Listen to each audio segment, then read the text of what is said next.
Revelation 3152. From the 7th of June 1944. Love and Suffering Purifier. The soul has to be purified on earth or in the beyond before it can enter the kingdom of light after its earthly passing.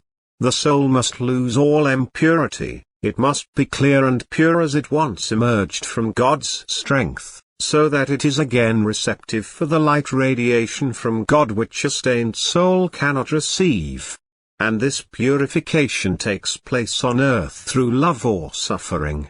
Love is a voluntary, suffering an involuntary means for the purification of souls, and the measure of both determines the degree of light in which the soul stands at its bodily death. Love and suffering together increase the degree of light, for if a loving soul has to bear suffering and affliction it will become free of all dross, it will become as it should be in order to be able to join the eternal deity. A loving soul shapes itself according to God's will, for love does not allow anything impure to arise within itself. It gives birth to good and noble thoughts, words and works, and where there is still a hint of impurity, of dishonesty and obscurity, suffering helps and transforms the soul so that the divine light can shine through it unhindered. And that is why suffering is also imposed on people who live in the God-turned will and therefore seemingly no longer need suffering in order to attain knowledge. But no soul is so light and clear and has reached such a high degree of maturity that it no longer needs suffering, since this should then no longer convert it but only purify it.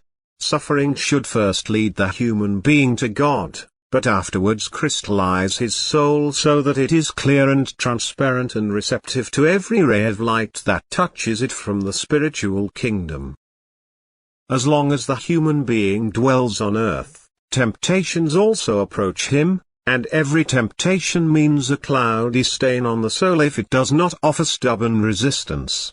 Often such a temptation must be rendered harmless through suffering, that is, the human being must remain completely untouched by what suffering usually brings about, be it that the human being finds it easier to renounce or that he overcomes himself in order not to be exposed to harder suffering.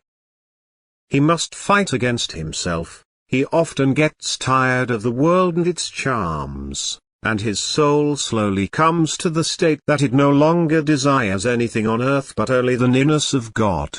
That it only desires works of love.